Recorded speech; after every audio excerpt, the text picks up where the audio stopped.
What up, everybody? It's the Well-Spoken Token coming at you again with another episode. Ladies and gentlemen, you know I love you, but I gotta say it again. You know I love each and every one of y'all. Thank you so much for clicking the link, checking out the podcast, whether you're watching us on YouTube, looking at the pretty face, or you're listening to us in your car, in your bed, in your shower, wherever you're at.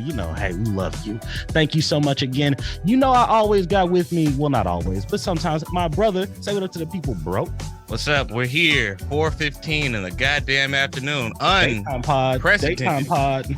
Wow. We've only done 2 of these, and you were terrible. I'll trash daytime. That's okay though, because what we brought today was some professional energy, some real qualified individuals here today, or individuals, excuse me. We have a co-host from the Sufficiently Black podcast on there. She's also an avid businesswoman, very, very talented. Miss Janae, please say what up to the folks.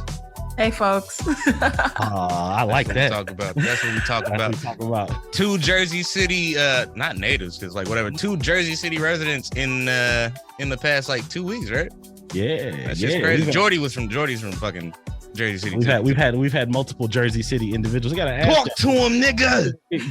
Oh my god. Put a small time talk first. What's the weather like out there in Jersey? Because it's hot as fuck here in Texas. It's musty out. The entire New York City metro area. We have a heat advisory right now. It's 9 something degrees. It was a disgusting motherfucker on the path today. It's taking up the fucking train cut. 95 man ball sticking to my knees and laps and shit. I feel like this is from something that I don't know what it is, but it's accurate. I don't have balls, but if I did, they'd be sticking to my legs. I know. Right. That's how balls work, actually. Is that how they work? They're so fascinating. Go on, tell me more. All right. Yeah. Cool. All right. Please, ball talk. Ball talk. It's been 3 weeks since the last ball talk. It's crazy. It's been fantastic. Nobody's talked about their testicles, genitals, or anything like that.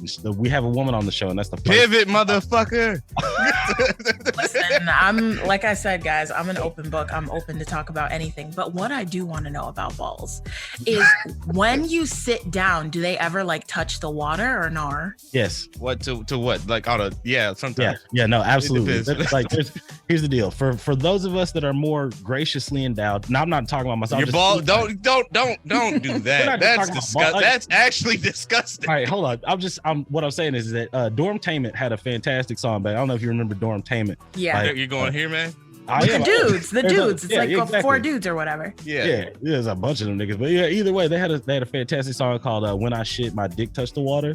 I hate you. I fucking hate you. That's actually hilarious. You killed me. It's over. Man problems. You guys should be more open about man problems, because I feel like women are always talking about lady problems. True. But these are we would love to. About. But it's it's gross when men do it. It's gross when women do it too, but it's particularly gross when men do it. Unless you find yourself in a fantastic environment with somebody so astute as you, man. Honestly, nothing grosses me out, to be completely real. Nothing grosses me out. That's good for you. So. Yeah. The same way your breast will eventually, not your breast in particular, but breast. No, they will. Right. Yeah, whatever you about to say. Yeah, they will. Will find gravity, right? And they just will sag, right. They just hang down, hang low, hang time. That's nuts. That's balls as well. And so the older you get, or the more vigorous, sometimes nuts just hang. You'll sit on them. I'm at the age. I have sat on my nuts a couple of times. And that's not a young nigga thing. You don't sit on your nuts when you're young. Yeah. Wait a minute. Now I'm thinking about all the times I've seen a guy sit and he moves a little bit. No. Is that because he sat on his nuts? He's scared to sit on his nuts, or he's scared to pinch him or whatever. Yeah.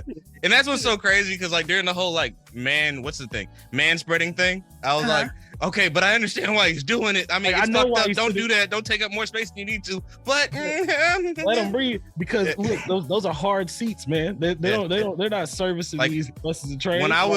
When I was living in DC, I used to take the metro, and the metro seats were so fucked up that I was just I'm gonna opt to stand. People would be like, hey bro, I got your seat right here. Nah. I'm not gonna have. I mean, man spreading is a real thing, though. I constantly question, do you need to sit that wide? I know you got some extra shit down there, but come on now. No, it's just I think it's bad too. I think man spreading in general is just it's fucked up, because you're just taking up more space and it's like the no, but you should. Okay, look. All right, here's my rule of thumb. My rule of thumb for how far I can spread my legs, right? Because I definitely feel like it's none. Don't spread your legs. Do not spread. Well, hold Cross on. Them Don't spread your legs wider than your shoulders. All right. If your legs are wider than your shoulders, right? You are officially taking up too much space. Your legs ain't long, dog. Yeah. You can have them like leg width apart, and I don't feel like that's man spreading. Now, I genuinely think you look like a loser if you like sit down and you like spread your legs out to your like shoulder. You're just sitting here like this. Yeah, I'm good, bro. What are you doing, man? You look very proper. It does force you to have great posture, but it does keep you from getting on the internet and getting roasted. Fair. That's real. That's real. Just saying. Speaking of being on the internet and getting roasted, right? Like as a female, like as a female, I was like, as a female, can you believe as a female? As a yeah, we was about to get real fucking cut. Go ahead and put that right there, please. Put the pin right there. You can say as a woman. That's exactly that works. I was like, as a female woman. Hold on, and this is what's fucked up since we're here. So Texas slang is very close, like it's derivative of prison slang, right? It's hard to explain, but most of our dads, especially in like small towns, most of our dads, uncles, et cetera, went to jail, came back, and then they spread all that shit to the young people, right? Oh, damn. That is in institutional settings, right? Like me, I'm in the military. I don't like the word female, but that's literally how like they have to address people. That's female birthing, that's male birthing, et cetera. It's gross. But it's one of them systems. It's like, this is how it works here. So, a lot of dudes end up inserting that into their fucking vocabulary. Not an excuse at all. Not an excuse at all. Not an excuse at all. Fucked up. I don't like it. I try to check any man that says like female when they say it. But I'm also just like, sometimes if it sounded too natural coming out your mouth and didn't sound derogatory, I might let it slide every now and again. I just make sure every time a man says female to me, I repeat it and say female. And then he typically says, "You're right, my bad, woman, lady, right, woman." Lady. In that same tone, in that same. Oh, my bad, man. My bad. Anyway, continue with your thought. Yeah, but the actual thought is that as a woman, like dealing with like because one thing we'll say internet. is internet for sure, right? But like we've talked about misogyny and stuff like that, like misogyny in the Black communities and things to that degree, right? Yeah. Do you find yourself, right? Like, do you operate in those anime spaces as well, things like that? I'm actually trying to get more into those spaces. Oh, nigga, we got I think my entire life has been kind of like anime in my own personal vacuum where I'm watching it. And for me, anime has been a very solo thing where it's just kind of like me and my brother talking about it. And it's been more recently that I have more friends that are open to watching it and enjoying it. And the anime community for me has always kind of been something that just stayed on the internet. I'm thinking I'm into K-pop as well. And I feel like as I get more into K-pop and the K-pop community, that's really kind of pushing me to get more involved in the anime community aside from just like being on the internet. So in that, I have never personally experienced, any type of ridiculous behavior when it comes to my love for anime. I've only gotten positive reinforcement from being on dating apps and putting that I like anime and dudes be like, "Oh my God, you like anime? A girl likes anime." I've never met a girl that likes anime. Cap. I know, right? There's so many girls that like anime, but also I've talked to a lot of women. I actually wrote a story for Vice years ago about, I know that was a flex. It was.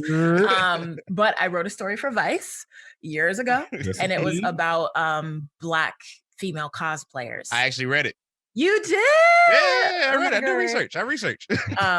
But yeah, there were a lot of women in that story talking about all of the bullshit that they face, all the racism, everyone talking about how this character is not Black, so you can't cosplay them, blah, blah, blah. Yeah, like, they're not fucking real. Black. They're not real. Exactly. Like they're not real. So it's fantasy. What does it matter? Okay. Yeah. So I haven't personally experienced it, but I know a lot of people who have. Yeah. Do you feel like you haven't experienced it solely because you haven't interacted with that community on like a grander scale. Because like for me personally too, like I growing up, I was into anime and I would like talk about it with my friends. Like, you know, I'm a you know, mid-aged millennial. You know, we experienced tsunami. Mind you, mention that most of those friends were white.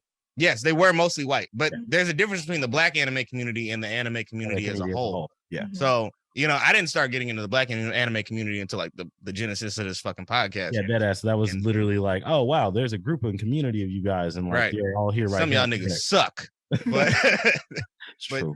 That's how it goes. Like, do you feel like you didn't experience that type of segregation or that type of adversity because you weren't involved in that? You got to experience that shit like in a vacuum, which to me is the best way to experience it. Yeah, I definitely think so. I feel like the popularity and mainstreaming of anime has not been until maybe the last, I don't know, 5 years.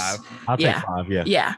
Yeah. So everyone in my life knew that I liked anime, but it was just kind of like, Janae likes anime. Fun fact about her. And then it was a moving on. Right. And even like the kids that I grew up with, the white kids I grew up with, it was like a Janae likes anime. Moving the white on. kids weren't into it? No, not where I grew up. It was like, so it's funny. Please. Because there was Jersey a mixing pot. Like, isn't that a big thing? And then y'all no. She's from Syracuse, motherfucker. Come on. I'm from upstate New York. It's a little quieter up there. Yeah, I mean, but I think I always kind of found a way to. Okay, so there's like the goth group of kids. That all right. High school. All right, we're right here. Yeah, we're all right here. We're all right here. We're all right here. We all have the same interests, right? Right. Yeah. But I think because I was Black and very social, and not a loser. I wasn't popular, but I was a floater. Absolutely. So I knew a lot of people.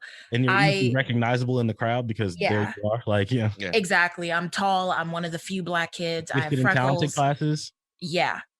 Okay. So I think I was kind of able to escape that being made fun of for my interest. I still had them, and me and the goth kids would still be like, oh my God, did you watch Death Note? But it was I'd be like, oh my God, did you watch Death Note? And then I'm hanging out with my other group of friends. Right.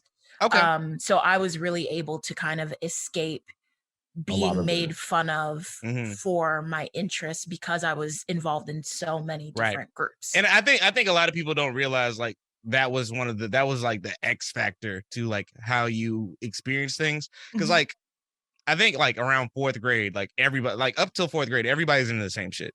Every single person is into the same exact shit. Yeah, unless your life is drastically different. Like you pretty much like cartoons. You like hanging outside. Right. We all same plane. I think around around 5th grade, something like that. There's some sort of shift in like people's interests start like like divulging or whatever. Right.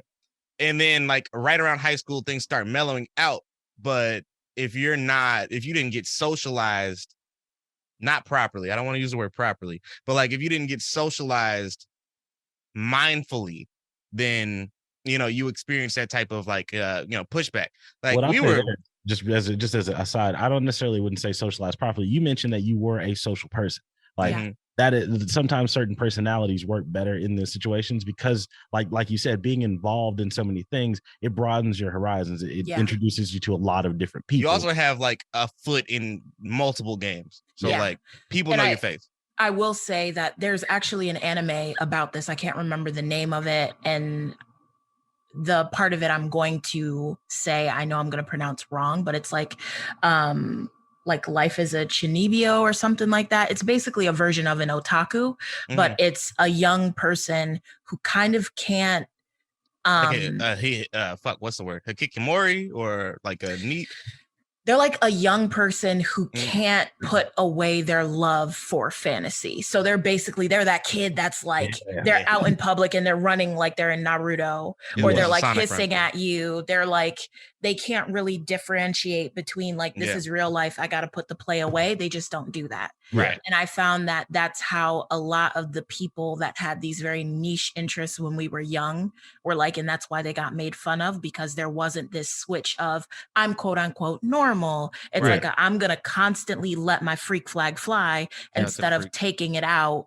Yeah. At no point when it's appropriate. Yeah. Well, what I will, because I do agree with you, but what I will say to that point is like, I think that that alienation is a part of that particular like generational culture, right? Like me experiencing that alienation helped me, you know, socialize myself more mindfully, because I don't want to say properly. It's not proper. I mean, I'm still fucked up. Yeah. But I was like, oh yeah, no, you're not gonna make fun of me for doing the Sonic run. Fuck the dumb shit. I'm about to go find me something that's gonna make me look normal.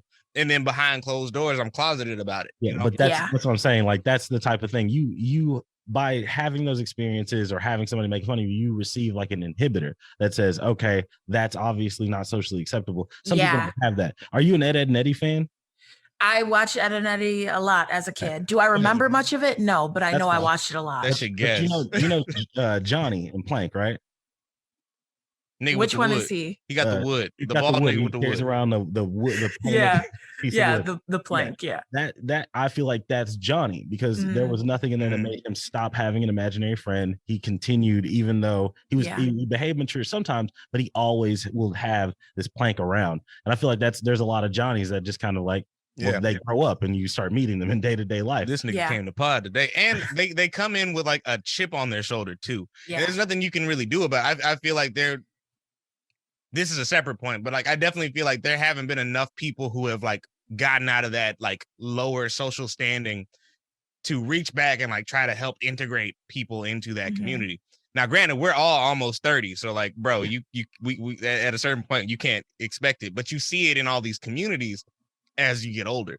Yeah. And I will say that I do feel like neither is better than the other when we're talking about when we're younger. And there's kind of this, I like anime, but I'm not loud about it. And I like anime, but I'm very loud about it. Right. I feel like both have their own separate journey and have to deal with their own specific things, but neither is better than the other. It's just neither is better, but one is definitely more socially acceptable. 100%. Now that we've been doing this podcast for a while, we've like started integrating more and less simultaneously. We can get into that one day with what they call the blurred community. Right. Okay. Black nerd. Yeah. The black. Yeah. You've heard the term before. You know what I mean? I heard the term before it was a term, but like, like the black nerd community or whatever. Right. And it's got its own cultural issues that stem directly from that. The fact that, and it's wild because like now the people that are running the community, no offense to anyone running, but hey, don't get me in my conspiracy bags. You know, a nigga gonna tell them why y'all all in HBCUs, man. Why y'all connected like that, huh? Why y'all in sororities and fraternities? But anyway, beside the point. Every last one of y'all went to the same vocational school, man. It seems like some semi-nepotism almost. It's crazy. Seems like I feel like I don't know a ton about the blurred community. We were gonna ask. That's okay. Since you just ask away. You had mentioned, right, that like you experienced this in a vacuum. You said mostly it was you and your brother speaking about this, right? Well, like that was us. That was him and I. And it wasn't until my father like remarried and things like that, we got like new brothers, and we started like realizing, oh, other kids are experiencing this. Like we started having like a larger community and built on that. But once we started this podcast, we realized it was like, okay, well, we definitely need to start like need an audience. Definitely, we need an audience. And the thing was, is that I was obsessed with the idea of being the well-spoken token. I didn't want to let it go because I was like, well, I'm gonna dog whistle anybody that's had like a similar experience. So when we looked out there on the internet and stuff, we found like, oh, well, there's a whole blurred community and shit like that. But what we all like in integrating in this, we found out, I was like, oh wow, you niggas were really ready to just like shut the doors on anybody. We're really gatekeepy in this situation. Like you got caste systems where if you're not like, it's not just colorism and weird random shit that we're dealing with. It's a different type of colorism though. It's like a do you pass the check? Yeah, it's almost paper bag, like the brown paper bag. Yeah. But what's the blurred check? I want to know. Yeah. What and it's complicated, right? Because it's like, head? Are you in the shonen stuff? Is that your only thing? I wouldn't even say that, right? I think that there's a certain attitude that you have to approach it with, right? And we've only been doing it. We started doing the pivot like in the past like 7 months or whatever, right? But one of the issues that I ran into is like we don't have a shared base experience. Like we have a shared base experience, but as time progressed, things changed. Yeah, because we figured out that different regions have different like situations with their growing up things. Like there's a lot of people whose experiences where we all kind of unite behind this one idea. but because people's experiences are so varied, the level of understanding is not there, because most of the individuals didn't really learn empathy and sympathy the way a lot of other individuals did. I'll raise you this, right? So Janae, you said that you hung out with like the goth and the scene kids, right? Occasionally, yes. Occasionally, likewise, right? We were theater fucks. So like, you know, we did theater things, and what comes with that is like goth kids and scene kids and whatever. Yeah. But I'm still a nigga at home. So it's just, you know, it is what it is. I'm still a nigga on the street. Like, I'm still a nigga on the street. But fucking one thing that a lot of these quote blurred people, that's fucked. a lot of people in that community, like they don't have that shared experience. It's almost anti-Caucasian. It's almost anti-white. I see. Oh, okay. So you're saying that there's a bit of a separation between people that maybe grew up around white people or have a lot of white people in their life, and then there's like a very pro-Black section of the blurred community. Very pro-Black. Because I can tell you about my experience, where obviously I am co-hosting a podcast called Sufficiently Black, and it's me and two of my friends. We talk about our experiences as Black women. And it really started as the So-Called Oreos podcast, but then we switched the name. But the So-Called Oreos podcast was about our experience as Black women being in white spaces. Correct.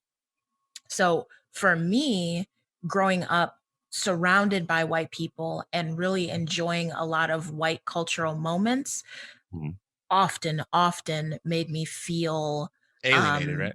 Alienated when I was around Black people, and alienated when I was around white people too. True. But growing up, for me, that looked like liking rock music and having more niche interests.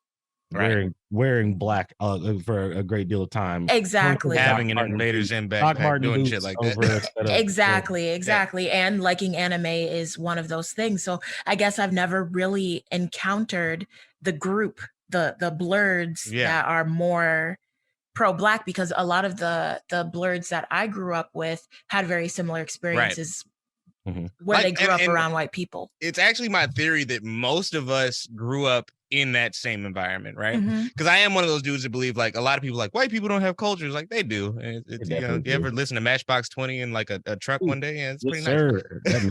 But like a lot of people will say like white people don't have culture, but as a person who grew up around like a lot of white people and had quote white interests, I know that they have a culture, you know, and it permeates like bottom line, right? We all experience, like most of us have experienced that. Like you're not going to integrate into any community, period. We all want to be accepted by somebody. Oftentimes that means you have to go to like white spaces to be accepted. I think at some point, a lot of people tried to shove that, I don't want to say history, but they tried to shove that history out. You know what I mean? Like, make that disappear. That is something that they're trying to like, not they, but like, it's like the erasure of the middle part of the story. Like, hey, you were definitely like hanging out with the white kids doing whatever in order to have a conversation about anime, or in order to have a conversation about how great Linkin Park is, whatever, you know? So to be so anti-white, right? Because that was the big thing about like being the Black community, is like for Black people, it's almost for blacks by blacks type situation, which is cool. Like, which is fine. Like, I think it's great. Anything wrong with that? I think that the degree of how far we go into it and forgetting that one of the reasons why you're able to have such a constructed opinion about it is because you were able to have a conversation with someone that was white. Like, well, I think I differ a little bit there.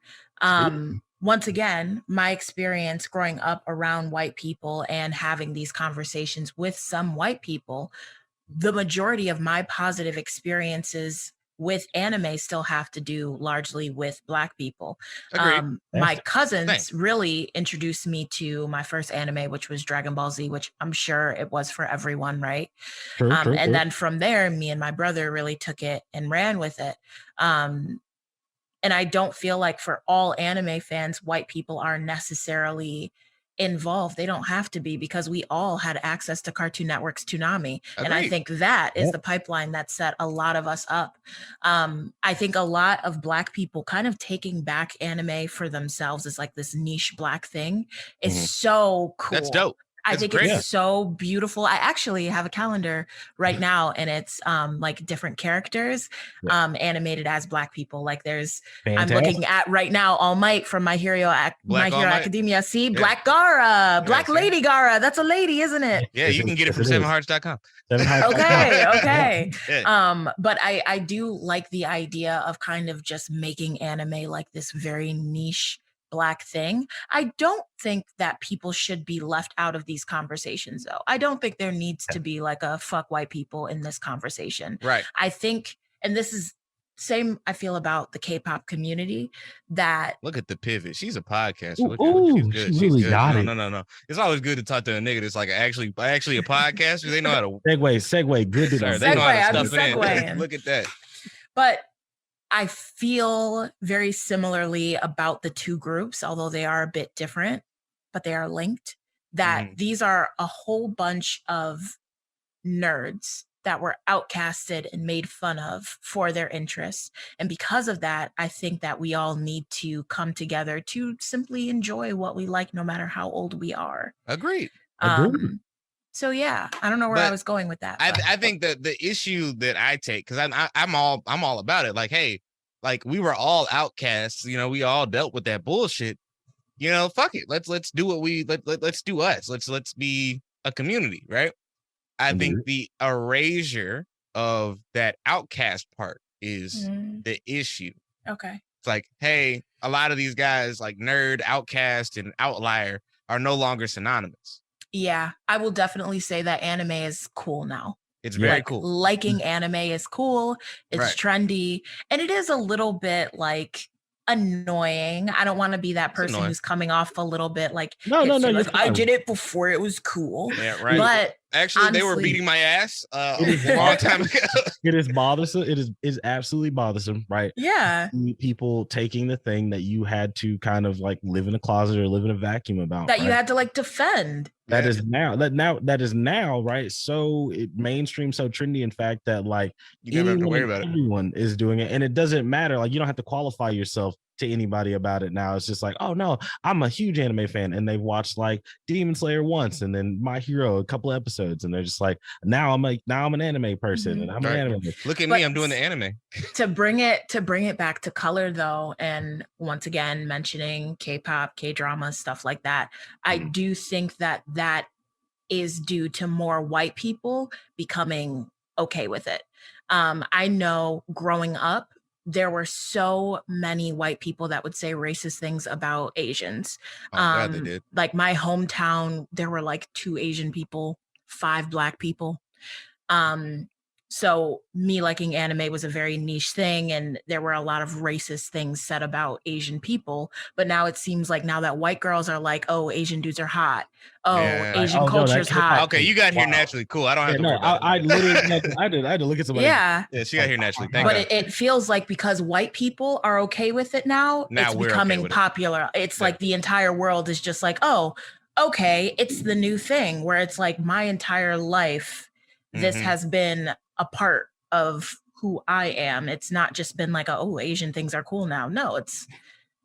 But like hip hop, I mean, like hip hop though. Like, I mean, when it came to white people becoming more and more, don't you fucking make that? Every time a nigga say hip hop, I'm like, oh, God. The nigga hates the term hip hop. I don't hate it. I'm just like turntabling, graffiti, hip hop, real hip hop. Hip hop, you like hip hop? Yeah, no, yeah, right. I get it. There's a stigma that surrounds it. What I'm saying is is that rap, hip hop as a culture, once upon a time was deified. I mean, not deified, but demonized. Okay, yeah, demonized. Right? There were people. The FBI were coming after individuals. People assassinated. Doors down, nigga. Like, there's so many things that go to, and then when it became trendy, when it became the mainstream, when white people were okay with it, suddenly everyone was into it, and people that were like OG rap fans, OG people that were they felt left out. They felt not left out, but you know what I mean. Pushed out. That's the word right there. They were angry. They were like, "Where's the recognition?" Not only that, but like, where's the respect? Where were you when this was hard? And that's where I think a lot of people like. Maybe that's resentment that we all need to look at in ourselves. True. But there is a degree of like, hey, why is that? Why are we immediately like, yo, where were you when it was hard? Huh? Like, why can't we just? some people don't feel like that the appreciation is there. Like, exactly. because you didn't struggle to get this, you don't appreciate. What did you do to earn this? I think it could be the same thing that you could say about cultural appropriation. And for example, the way many Black women feel about the Kardashians, where I spent my entire life getting made fun of for my skin tone, my lips, my body shape. And then the Kardashians do it, and now it's cool. And it's the same thing with hip hop. Hollywood Divorce by Andre 3000 starts off like a small town marriage. I'm listen. Oh, you're a fan. I'm in it. I'm in it. I'm in it. Yeah, she's but a fan. The premise of the song, talking about how Black people did it first, white people come in, make money off it. Now it's popular and cool. And it's the same thing with anime, K-pop right now. Yeah. People of color have been in this shits. People of color have been about it. And then a whole bunch of white people come in and they're like, oh my God, it's so cool. Right. And now suddenly the entire world is hopping on it and we're seeing all this shit popularized that we had been made fun of our entire lives. But I got a take though, just real quick. And I mean, have a take. It might not even be a take, right? Because the reason I brought up hip hop, rap, and things like that is because I feel like the vehicle for, I feel like the kiss my ass, turntable, bucket hats, dookie chains. All right, cool, whatever. Kiss my ass, man. Hip hop.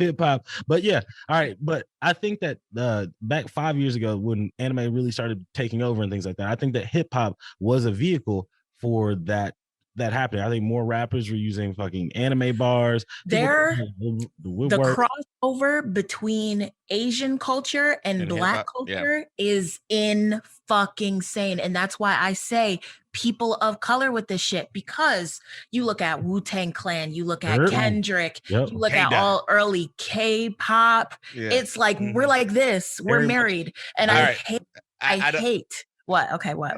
Okay, and I know you love K-pop. I know you do, and I want you to. She said, I want you. I want to be converted. I want to get there.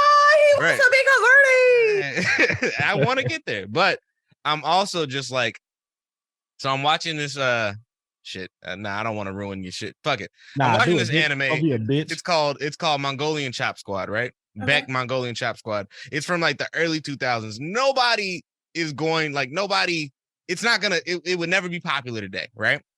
And it's about this band who are trying to like make it in America, but they're from Japan or whatever, right? And there's a weird subplot. Wait, aren't they like, hold on. I think I saw something about this. It was like a anime, but they're all pop stars. No, nigga, no, not this. Right. But basically, right? In the anime, one of the kids, he moved to New York or whatever and stole this black blues musician's guitar. That's fucked. And he brought it in and he started getting real popular with it or whatever, right? And then, as niggas do, they pulled up to Japan, whooped his ass, and tried to get that shit back. He deserved it. Right. And then after they whooped his ass, like, he's playing like the blues. It's so fucking stupid. But they're playing the blues like in this dark club or whatever. And like the old, and they're speaking English, right? These are Japanese people. And they're actually speaking English. Like, yes, they're Japanese people imitating the black dialect. Surprisingly well. What year did this anime come out? 2002. That's a great time. That's a great time. And he was all like, hey man, I'm gonna gift you this. And I'm like, wow, there's a metaphor here, right? Because like after we whooped your ass and put you through all this fucking shit, he was like, you know what, man? You got heart here. It's like, it's wild. And I feel like Bruce Lee did that with like our culture. He was just like showed up and was like, yo, well, I'm not even gonna take Bruce Lee in this particular instance, but and I said this like with the Blurred Dimension guys, American GIs, American soldiers, whatever, go to these places and then they integrate into that culture and then that culture expounds, right? Like, why the fuck do Japanese people know about Delta Blues? Why do Japanese people fry chicken so much? Not Japanese, Korean. Korean people do it because black people came in. And that's how K-pop became a thing. They started listening to black records or whatever, right? It was mostly because of like our military presence in Korea, right? Korea, yeah. Yep. Yeah. Yeah. And it's like how much respect is given off that end. because I remember you were like, POCs have been in this for a while, and this is gonna sound very fucked up, but I don't look at certain Asian demographics as POC. Mm-hmm. And you know what's really interesting about that is that in this country, there has really been a movement for hundreds of years to make, and I know you guys know about the model minority myth, but there has been, you guys know about that, right? Nigga, we went to high school. Okay. Well, I'll enlighten you. Yeah, so please. The idea of the model minority was basically made by white people to make Asian people the best. And it's kind of the crabs in the barrel mentality. So we get mad at Asian people, and Asian people look down at us like, ill, you're gross. And we look up at them like, fuck you, white people like you, you're basically white. Yeah. So that's something put in place by white people to keep us mad at each other. And it goes as far as in the 80s with redlining and allowing Asian people to come into Black communities and buy up more property from Black people. Yeah. Like, this is something that goes deep. Yeah, no, I was about to say there's a whole there's a whole gang, not a gang, but a group of people that were in California just robbing Asian people. I was watching like No Jumper, and they're all those gangs. You have to remember, like, I don't want to fuck up the pronunciation, but there's the Khmer people or the Khmer people, right? KHMER, right? And my boy is like that. That's gonna get bleeped, but my boy Cambodian, and then you got like Filipinos, and you got other people, Laotians, and right, like darker skinned, Asian people, right? And they don't get that same privilege. They don't. Yeah, they don't get the same privilege as other people. So like when they move to fucking Malaysians, when they move to like California or wherever Pacific coastal place or wherever they want to move to, they're damn near treated like Black people. Yeah. No, weird random. Oh, go ahead. I was going to say it's very nuanced, because not only was that set up so people of color basically hate Asian people and Asian people hate all people of color within this country, Asia has a lot of issues with colorism. A lot. Yeah. If you are in there, this is a thing with a lot of K-pop idols, where if you're a certain skin tone, you get made fun of as like the Black member of the group. Do they have the most soul at least?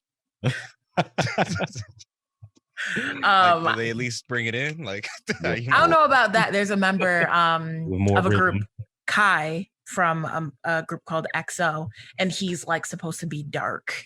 He's not even my skin tone, and I'm very light.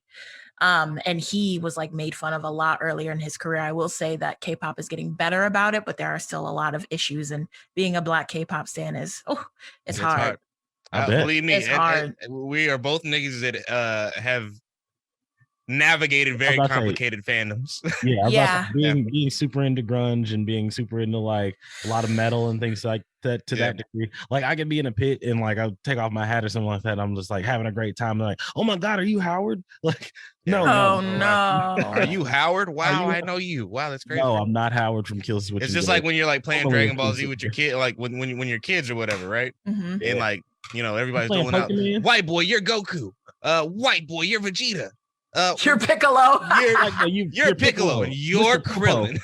Yeah. It's just it's very complicated, and there are so many layers to it. At the end of the day, the answer I come back to is it's all white supremacy, and this was all made on purpose. So we hate each other and we fight against each other.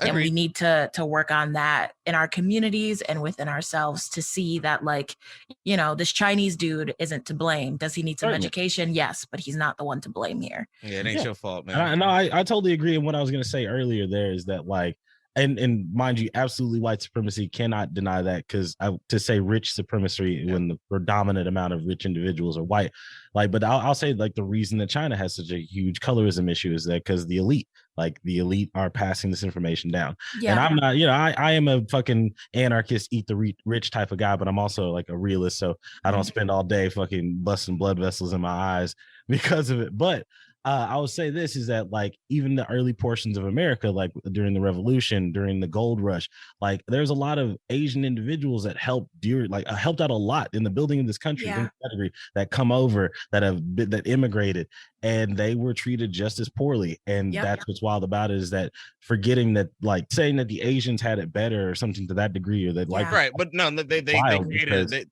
white supremacy created a system that made us look at them like they had it better. Yeah, because Asian ferrymen and fishermen in like during the American Revolution were insanely persecuted, things that like. So I see exactly what you mean. It's all like white supremacy and things that to that degree. But what's wild is that like, how do we in the community, right?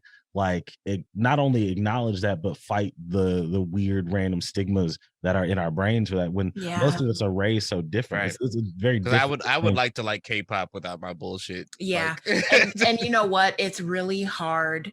Whenever I'm watching K-pop, my dad, like if I'm at home, my dad will be in the background, like, they just repackaging what we got and selling it back to you. You sound like a real nigga. I fuck with that's Michael Jackson right there on the stage, right there. That's Prince all day, right there. Like, that's not something that I'm disagreeing with, because K-pop has done a really, really good job of synthesizing, just like white people have done, of just synthesizing and boxing up what Black people have created and selling it back to us. You look at Justin Bieber, Justin Timberlake. What?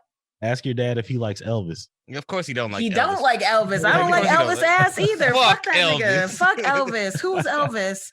Anyway, it's the same shit. But I will say that groups that I support, my biggest being BTS, are groups that are always honest about where they grab inspiration from. They pay artists when they use samples. They always spotlight Black people and Black artists that they're listening to. For the most part, if you ask a member of BTS who they're listening to, it's going to be someone Black, and they're aware of that. BTS is like, we got inspiration from Nas, we got inspiration from Biggie, we got inspiration from Tupac. Like, they care more about the Black community, and they are aware how the world is set up. That's why I stand BTS. I'm not going to stand these other groups that, you know, have done ridiculous things and haven't apologized for it and are unaware.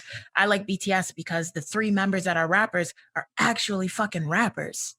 They're not just like tone singing guys who are good at dancing. Right, some pretty boys that do pretty boys, and their label was spitting nigga. Exactly.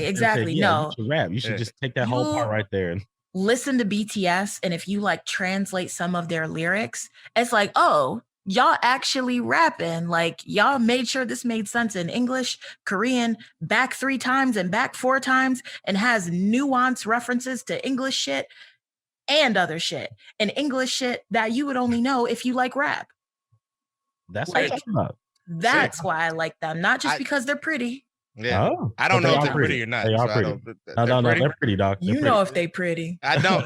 Look at you. Yeah, look, you're trying to challenge my. You know what it is, bro. Don't you act like you ain't fluid. They a little handsome or whatever, but they ain't. You know what I mean? They all right. But here's what you got to do. Now you have to name off your top 5 like most attractive men. Oh, for me, it hurt. You personally. For me, Ryan Gosling.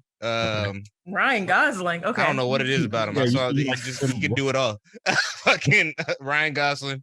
What's that nigga name? Not Lakeith, because I hate Lakeith. Okay. Yeah, he gets on my nerves, man. Okay. He's a lot. Damn, it's a lot of white boys. I like Lakeith. You got a lot of white boys on your list? Yeah. Mac you gotta clean that up. I think Mac Miller is sexy as fuck. R.I.P. But you gotta clean that up. For what? Why? We can't get like no Michael B. Jordan on there. I don't like that nigga. Michael B. Jordan reminds me of a kid that lived down the street that I did not want to like. Yeah, right. He like pull up and be like, "Ah, shit, you brought Mike." Michael B. Jordan likes anime though. Michael B. Jordan. No. I'll give it to him. Michael B. Jordan likes anime, right? He does. Here come the dick ride. The dick riding is crazy. Michael B. Jordan has the same energy of like the small town theater troupe dude. It's like he gets all the roles and all the fucking whatever, but we don't trust him to do anything hard. And you know what? I don't disagree with that. I don't believe Michael B. Jordan. I Nobody does. find him very attractive. Yeah. But when he says he's attracted to Black women, I'm like, that's a farce. I don't believe that. When I look at his relationship with Lori Harvey, I'm right. like, it seems very. In my heart of hearts, I want it to be real. Yeah. But do I really think it's real? You know what? Fuck it. We haven't had celebrity gossip in a while. Lori Harvey is she's a plant, right? And she's fantastic. She's fantastic. I think she's I respect the fuck out of Lori. Like she's like an industry plant where it's like this is the girlfriend you get. Look at her lineage, like her lineage. Yeah, but not even official. But like this is the girlfriend that you get when you're in hot water, right? Like, hey, Future, he's having trouble with his image. People are starting to believe he's like really sad. Can you give him Lori Harvey real quick? It's like, all right, cool. Lori Harvey goes in, she dates him for like a couple months, and then Lori Harvey leaves. She's powerful. He's Future again. Boom, we did it. And then Michael B. Jordan, hey, they're saying that you don't like Black women. Well, what? How can I redeem myself? What can I do? It's like, well, we got Lori Harvey. Lori Harvey will date you for about a year. That's a good amount of time for people to believe that. Yeah, man. And on top of that, are you really gonna be that broken up about like, letting Lori Harvey go? Right. Like, what you look? It's just that you were everywhere looking too sad, and it's like. When I've broken up with people, I've just stayed inside. Now, mind you, he's going everywhere looking too sad, but there's a lot of things that Michael B. Jordan does and has done that I'm like, okay, well, maybe he has a reason to be sad. Look, Genlock, right? Fantastic. I really enjoyed it. It was a really cool animated show that he did for Rooster Teeth that eventually somehow moved to HBO Max. It just didn't do really well, right? It had interesting points, interesting stories, but it didn't do well at all. And it was kind of this big thing that he was producing. Damn, that sucks for you, bro. All right, he releases. Nobody likes Genlock. He released a Naruto like clothing brand, right? Oh yeah, for like Coach. With Coach. Coach, right? And this is the Naruto brand. This is the Naruto clothing line you release if you barely know anything about Naruto. And so I'm not here to G check. I'm like, mind you, I don't want to G check either. We have put him out there. We have put him on blast on our own TikTok. Just like take it, and it's not even us. We didn't find the clip. Somebody made the clip. We just. Oh, is that gone? No. I got a question after you done. Yeah. So we put him on blast because he like mispronouncing Naruto. It happens, but Naruto, and like the nigga says his name like multiple times. I didn't know about that. Yes, he is consistently mispronounced things, not really. And I just like out of the blue, like weird stuff that like you would figure that everybody kind of knew. Right. But at the same time, you cannot knock a nigga for like maybe he read the manga. I mean, who knows? But he was talking about the anime. I didn't know that Hermione's name was pronounced like that and that she wasn't Black until like the movies. So yeah, I mean, like the descriptions were kind of like Hermione was Black. Once upon a time, yes. Once upon a time, she was indeed Black. Once upon a time, she was what? Hermione was Black. Once upon a time, yes. Once upon a time, in that area, it's not uncommon for Black people to be around. I mean, there's more than just Lee Jordan and Dean. I mean, dang, Hermione is possibly just a very Black name. I'm just, you know what I mean? I mean, dentist parents, I'd name my kids. I wouldn't if I was, you know what I mean? Curly ass hair out of the blue. I mean, makes sense. Yeah, I don't know. Either way, shout out for Ron. Yeah, Michael B. Jordan does not enter my top 5 men. Never, not once. Oh, this is where we were at the top 5 men. No, it's okay. I never. This is a trademark of the show, by the way. Like, diatribe. That's what we do. That's what we do. It's because Black people having conversations is fantastic. So that's true. Yeah, and one thing that we've realized is just like so many people get involved with like podcasts and interviews, and they have to be so rigid that it's like sometimes you don't give a fuck about the topic, so you just say fuck it. If I sat down at the bar with you, this is probably where we'd be at, right? That's very true. That's very true. That's really where we try to present with the show itself. By the way, thank you so much. You hadn't said shit about time or nothing. I've got up twice. Well, she did earlier. She said she made an excuse about monkeypox because we were going over. Oh, damn. I did it. That's not what happened. No. Here's what happened. Because I told my earlier that I couldn't stay too long. That's crazy. She dropped the gummy. That's crazy. That's normal. Right, we'll fix it. We'll fix it. Oh, I'm not supposed to say your name? Yeah, so because it's a very, not even complicated, but because like we operate in such a way, right? And none of our fans, like people who, well, not none, but most of our fans around us don't live or know us. Yeah. So it's like there's like a dash of undercover. Not anonymous, but harder to find. Well, the point is that I was supposed to go to a Beyonce party tonight, a Beyonce theme party for her new album. I hope you guys have listened. My girl just got her little box. Oh, okay. Yeah, the little whatever box. But I am not gonna go because monkeypox is like raging. So I'm like, no rush. Just like HPV, bro. You'll be all right. Man, okay, hold on. No, I don't want that shit. I don't want HPV either. Hold on. Yeah, exactly. Different in Texas because nobody, as far as I've been outside kind of looking around, and nobody has like really started like looking around or checking. Well, New York is the epicenter for it, as it always is. That's what I was gonna ask. I was like, so given that you're so close in proximity, this is like really out there. Now, monkeypox is like I'm not up on it. Is it spreading like that with like in the air and shit? Like, I mean, I thought it was mostly contact and like I don't know shit about monkeypox. So because I'm like in New York, it's an epicenter. I'm on like New York monkeypox TikTok right now, and what people that have got it are saying that it actually is viral, that it's not as easy to get as COVID per se, but like if someone coughs and they have monkeypox and those droplets hit you, you're getting monkeypox. And that if you are, say, at a concert and you're rubbing up against someone and they have monkeypox, you're going to get monkeypox. If they have like an open sore or something like that, you're going to get it. If you sit on a toilet seat and someone had something on their booty from monkeypox, you're going to get monkeypox. So although it's not as easy to get as COVID, it's still pretty infectious. Right. And I don't think the numbers are like, once again, high like COVID because it's not as hard to get as COVID or is easy to get as COVID, but the numbers are going up and it's moving past the gay community, which it was originally really. And that's if you go to the Beyonce show, you're definitely gonna And that's why I'm kind of like, I was just in Chicago for Lollapalooza, saw my man J-Hope. Traveled young lady. I am. Traveled young lady. And I'm kind of like, I could take a break. Do I want to go to the Beyonce party? Yes. Do I need to go? No. I'm still team you should, but I mean, once again, monkeypox. Monkeypox. I'm really nervous about it. I'm going to Syracuse next week, going back home. I don't want to get anything. So, and also the numbers of COVID are up right now too. So I'm gonna stay my ass inside for a little bit, not forever. Just came out. Well, for a little bit. But do I need to go to a club tonight? No. Mind you, I'm loving the fact that she said she will stick around. So like, I'm not trying to get you to bounce because like we could keep talking. Oh no, I'm surprised. We thought it was gonna go bad. We thought literally we were just talking about. I was like, man, she's gonna come in here. She's gonna be on that business. She's gonna be like, yo, no, y'all niggas got me for exactly 45. You want to run this little pre-pro shit? All right, my fucking agent says we gotta be out of here. Y'all can't keep me all night. Y'all got about 30 more minutes until I get hungry. But by all means, we would never. I'm here. Ask me more anime questions. Culture questions. You want more anime questions for real? K-pop even? Yeah, right. She never gets. Do you feel dating? Romance? Romance, perhaps.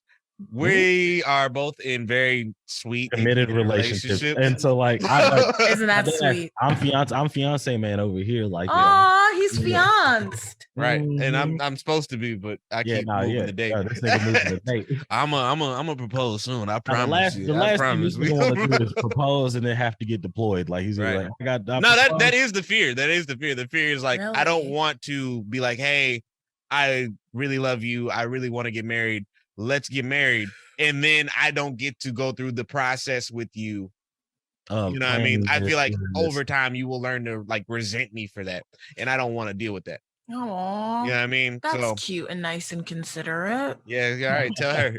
Yeah. Where to ring it? But I know I was gonna say this. So, ma'am, are you currently seeing anyone? Are you single? I'm single. I'm single as a pring gal. Are you single? Because I don't know. It's been a while. I'm single. I'm on the apps. Okay. I'm out here. You want some connections to some fine blurred men? Because we'll sure. Connect. As long as they're not crusty as hell and they're over 6 foot. My nigga. No. Hold on, no. You gotta be way over 6 foot because she gonna want to wear some heels one day. I don't know about way over. I think. I just finished dating a man who's 6'5", and I have been spoiled. Oh wow! Finished dating. But it's okay. It's okay. I'm starting to try to open my preferences some. And although I would like to date a man who's taller than me, it still is one of those things that, like, if you meet someone out in the wild and they're like, oh, and they're 5'10", it's like, or 5'9", it's like, oh, that's fine. I wouldn't compromise that, to be honest with you. I'm saying, who's your ideal? Who's your ideal? Do you have an anime crush? Like, one of them niggas. Like, don't do this. I'm asking, nigga. Put him in contact with the animes, then, nigga. Goddamn. Do I have an anime crush? Okay. Oh, the face is wild. So, because I just caught up on Demon Slayer, I would say it's Tengen. God damn it, man. Tengen. I'm gonna be one of his wives. I got a question. What's up? Fuck it. And he's tall. That's what my man. He's tall. He's tall as shit. That was my question. I was like, hold on. How tall is Tengen? I like that nigga. Yeah, he's very tall. He's like 6'7". He's a giant. Like he's huge. He's like Shaq. Which wife's name is on the lease of that apartment? Oh, definitely the. Don't do it. I want to hear from her. The emotional one, the one that almost died. Yes, sir. Wait, which one? Hold on. Wait. I want to make sure. The one with the ponytail, yeah, the one that almost died. No, we're not on the same page. The one that like shot the kunai. That bitch risked her life. She shot the kunai.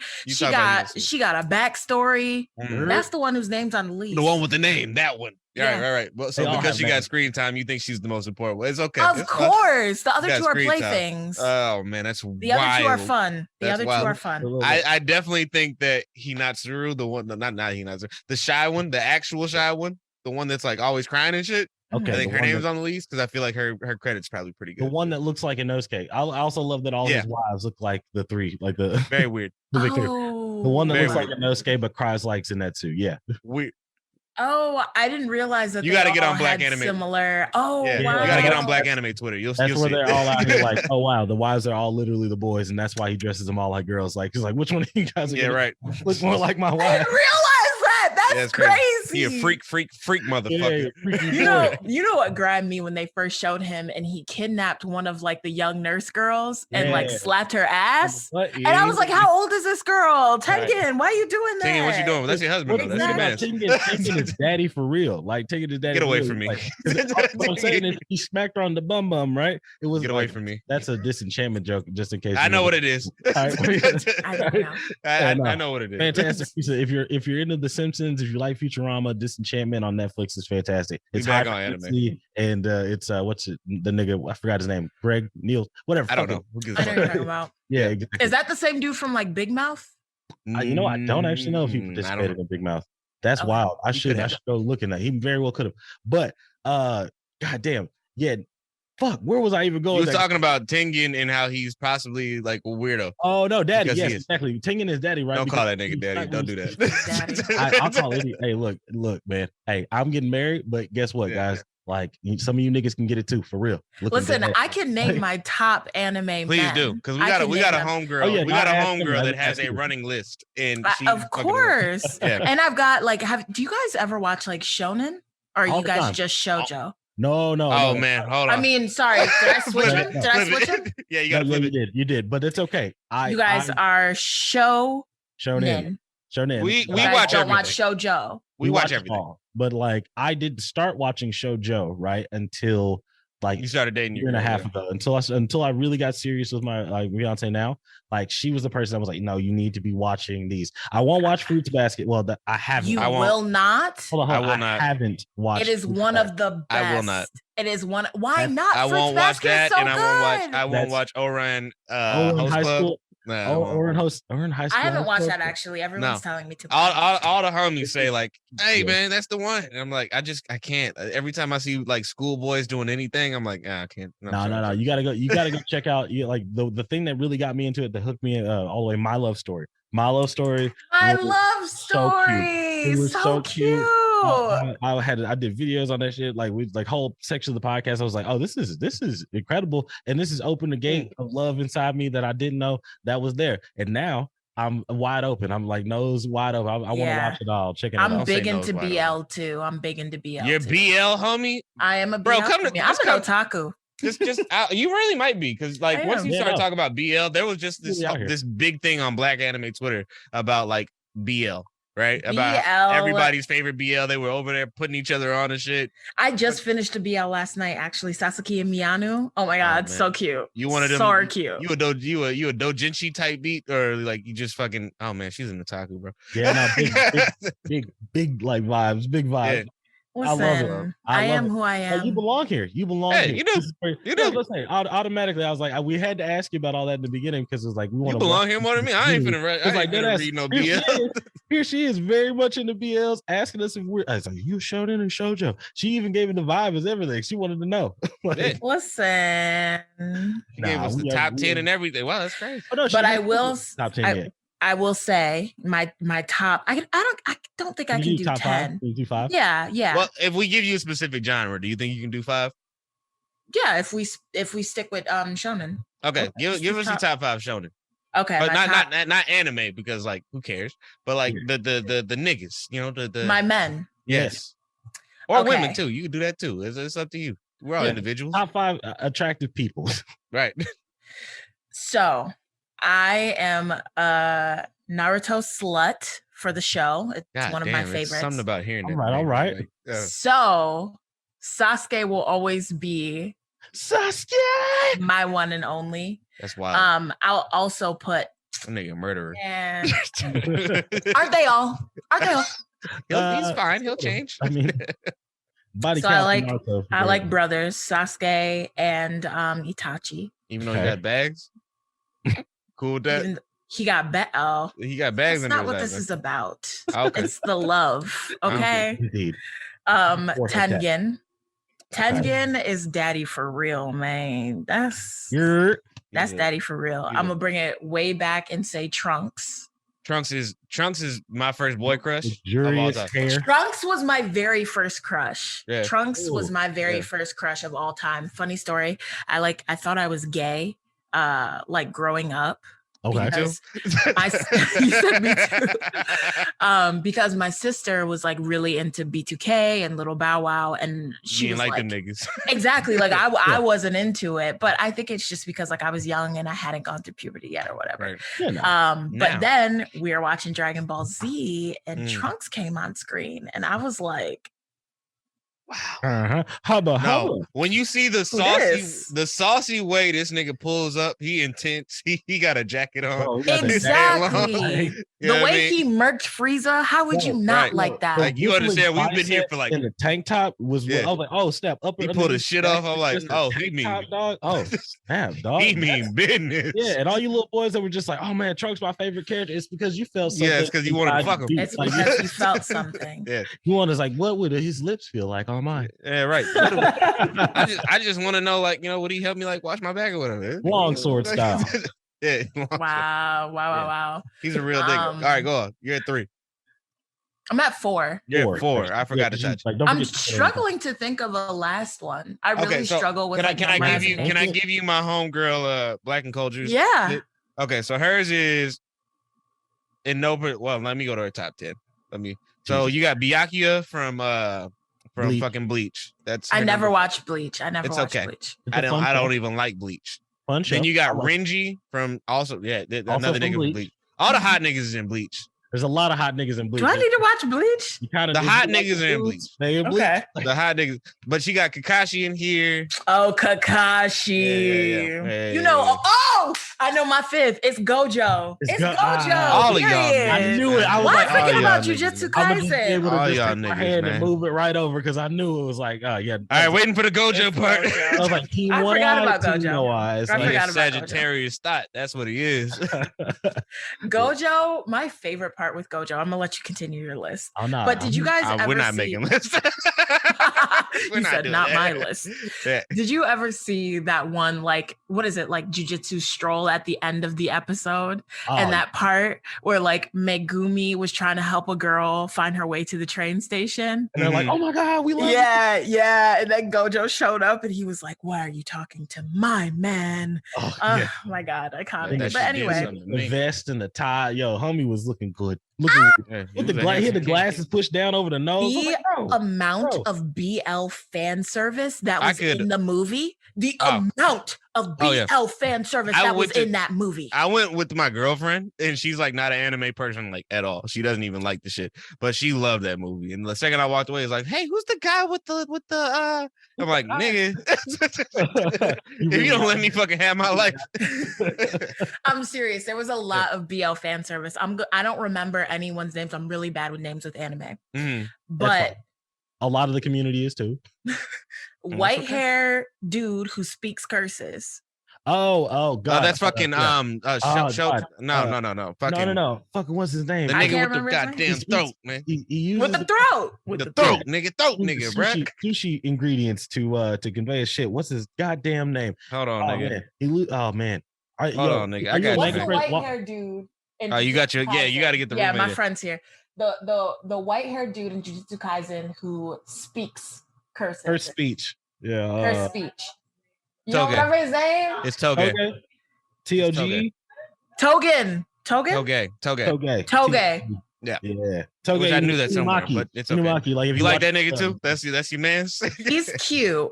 But I'm saying the fan service between him and the main dude from that movie. With Yuta? Yuta, they did have mad sexual chemistry. But they was looking at each other in the eyes, all breathing in each other's face. Right. It's not because we're about to die. Exactly. Whatever. Then you got Gojo and his old homie, the big bad guy. Fucking That's with the big ass hands. Once again, breathing in each other's face, looking in each other's eyes. Weird old friend shit. Yeah, right. You read the manga? Are you a manga person? I started reading the manga. I am on chapter like. Oh, you're really checking. 5. That's wild. Yeah, I have it over here. Hell yeah. All right, so hold on. So that 405, is that after the Shibuya incident with the Maki thing, or did you start all the way from the beginning? I started from the beginning. I'm not caught up to. I'm not past the show yet. Got you. Okay, that's all good. That's all good. It's a great manga. I do that weird thing where, like, if I watch a whole show and something like that, then I'm just gonna pick up exactly where I'm like, I Google where did the show pick up? But okay, so I was going to do that, but then I was like, will I miss anything? So I started from the beginning, but I'm realizing it's the same. Yeah, that's how good. That's what I looked up first as well. If you see an anime that's like, people are just like, it's pretty much like almost frame for frame. It's frame for frame. And so niggas will that's what I bet it's a good read too. Like I probably need to go back because the panels. I started reading like a couple. The issue that I'm facing right now is all the girls are buying where the show left off. So I literally cannot get my hands on chapter 7. I think chapter 7 is why where don't the show you left just go online and read it like I was about to say she wants to support. I want the book. Oh man, not the physical copy. I want the physical copy. Give me the physical copy. Take my $7.99 boxes. I can tell. With other stuff, like with my smut, like I read. Oh, you're a smut reader too? Yes, with black smut or like just smut. Just smut. Just with like BL stuff. No, she reads smut. Yeah. No, look at mom's shit. Yeah, Nora Roberts, Laurel K. Hamilton. All these with fucking other stuff. I'll read that on. Wow, Anne Rice. What a reference. Yeah, no, we're freaks. Anne Rice isn't smut. Anne Rice isn't really smut. Okay, have you not all the way, but there's like a Cinderella story about like where. Oh yeah, no. Okay, so I've just read her vampire stuff like Lestat and Louis and all that beautiful imagery that she a freak. Paint Lestat and all of his like beauty she uses that for smut. It happens. Like she's definitely out here like throbbing, not even throbbing members, but she's like wet heat, like some shit about some seals or whatever. That's not Anne Rice. That's fucking what's the name? That's beside the point. Okay. I don't read smut because I refuse. I'm a good Christian boy. Okay. Anymore, but young man. You're right. No, little me was dirty chills like a motherfucker. Yeah, no, I love some manga smut. I love like spicy manga. It's a great time. You belong here, bro. What the fuck? Why have you not crossed over yet?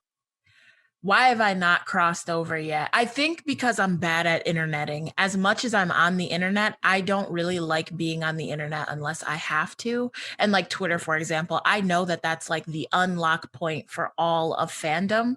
And with K-pop too, like my best friend, she is deep in those Twitter streets, but I usually use her to update me on what's going on because it's just a lot. That's I was about to say I use him to update me on all that shit. Because I don't even like having to go in there and rub elbows with people, but it's such a great opportunity to network with Yeah, you can network with like a ton of people, and I can give you like 6-7 accounts right now that will like keep you updated, and they're really, really good people. I also plan on going to the Anime Expo in New York this year. It's gonna be my first one, and I kind of want to cosplay too. Do it. Who would you cosplay? The idea, me and my friend, once again her, Okay. we had the idea, and my laptop's about to die, so after this thought I have to go get my charger, but we had the idea of doing like female Sasuke in Naruto, and I would be Sasuke because Sasuke is my man. The nigga that I'm like I would cosplay, the only nigga that I'm like I'd cosplay this nigga is like the overtime nigga from Jujutsu Kaisen. With the fucking not me. I've always been like, I'm gonna dye my shit blonde. I'm gonna put the glasses on. Not me. Yeah, that's not me's hot too. Hold on, y'all go get your charger. Yeah, you know, you're good. You're good. Yeah. Y'all about to see my entire life. We it's fine. We've seen worse. We have definitely seen worse. I'm in my house dress right now. Yeah, not the house dress, not the muumuu. Not the muumuu. That's okay. I'm in the hoochie daddy shorts. Like hoochie daddy shorts. That's fun. Wilding. Leg reveal. Ooh, don't do the leg reveal. Not the thigh. Put the thighs away, nigga. Sit down. Not the. You think this is staying too? This was wild. This was wild. You think? I'm making sure this clip is sticking around. This clip is gonna make it. Yeah. My money don't jiggle. Stop it. Okay. No, actually, I was always kind of that, like, in my brain, I want a cosplay ass nigga. Like, I would be online, like, way back in the day, like, trying to find out, yo, can I get a Edward Elric cloak? Because I'm gonna definitely do a black Edward Elric. But like, as I kind of got older and I watched like My Dress Up Darling. My Dress Up Darling. Yeah, that's just gas. Which is almost so good. That's really good. But all you horny boys, go watch it because that's where it's at. That y'all playing yourselves, not watching it. That's light. Exactly, light smut. It's light stuff. That and Food Wars. Yeah, Food Wars is also Food Wars. It's light smut. That's just mild etchy, etchy shit. But like as I got into I got a question after this. The thought process, I was like, let me dress as niggas that actually have like my shape and like my size because I want to actually portray the character. So now that I'm getting ready to get married, I was like, my girl, she loves cosplaying, absolutely super into it, got wigs in the closet, all sorts of shit. So I'm like, baby, look, there's this anime, Yu Yu Hakusho, you got to watch it with me. There's this couple that we got to cosplay. Have you watched Yu Yu Hakusho? No, I haven't. It's okay if you haven't. It's perfectly fine. It's like old Toonami. It's a classic. I know what it is. I've just never watched it. She's not dumb, bro. Oh no, not at all. I was just saying absolute classic, just in case people just don't watch it. But at the very end of the anime, like the final arc, there's a couple that shows up. It's a demon couple, and they're married. It's this very large, very red. His name is Inky, and his wife, very like super sexy in like a full body suit, but like nothing showing, but still very hot. Like she's like, it'll turn your little ass out. Yeah, like if you're like 7, you'll be like, look at that shit. Like, yo, she likes to drink. Like she's very fun. Like I'm like, I love her. And she's angry, which is always a thing for me. I love the angry broads. Like it's just my broads. Thing. That's your thing. The angry broads. No cap. No niggas love a. Never mind. I love an angry. All niggas want to be slutted out and stepped on. I promise you. Is that true? Is it 150%? No, all niggas. I promise you, all niggas. The only difference is you'll find out you want to dominate. You'll find out you want somebody to dominate you. Yeah, for real. You just gotta figure out how you want to be dominated. The thing is, like niggas hate asking for shit. Yeah. So it's like no. People think like watch this. Like right. If you think about like sexy Disney characters, right? Like a lot of people would be like, oh well, you know, like throw out. Now, mind you, we're gonna age these girls up, so let's just pretend like they're all over it. All right, so like Moana, all right. Like some people are like, oh, Ariel's sexy. I just wish she had like body. Where are you going? Me, I'm like Ursula. Like we have mentioned that Ursula. Oh yeah, we have talked about Ursula. No, Ursula, a bad bitch. Ursula, bad bitch. Okay, she's Ursula, a bad bitch. These poor unfortunate souls. All the right ways. The right ways. Ursula would just do some things to you, and that's the type of that like niggas don't realize they want this. Yeah, they do though. Like, they don't want to be like. You got to think your mom. Like, goddamn, this is going to moms. Oh man, you're being weird. Moms. A lot of niggas, right? I'm sorry. A lot of people, right? Mommy, what? end up right with women or looking for women that exhibit. I don't believe that, but I feel you. But it's true though. I think it's not always true. Your current, I don't think it has to do with necessarily being disciplined or anything like that, or being physically dominated. I think it has more to do with being like your first comfort, your first real. Oh, you talking about with the mommy shit? Yeah, or even with daddies. Everyone is looking to date their family, basically. No, because sometimes I look at Derek. That's getting bleep. But sometimes I look at Derek and I'm like, no, we're not alike. You and me, nothing alike. Get away from me. I didn't say That's my girl's dad. That's her. Yeah, I was about to say like that's his girl's dad. And no, but does she have a brother? No. No. No. And it's not even that we're not alike. It's just we approach things emotionally the same way. Me and her dad. They're very like, much okay, I get it. I guess that's what's wild about it. They are cool. They deal with each other. I watch them. I like Derek. Yeah, I didn't say you didn't, nigga. I didn't say you didn't. Don't get defensive, folks. Are you both in interracial relationships? No. Like I mean, your girl's like half Puerto Rican, but whatever. She's black. She grew up with the black experience, but her mother is indeed Puerto Rican. Yeah. But like, no, Derek is just, it's just interesting when you get around somebody and they're like, hey, this is my significant other's parent or something. And then you see things that are similar between like that individual is like, oh, so this is what you were looking for in an ideal partner, probably. Right. That type of situation. We see that a lot. Yeah.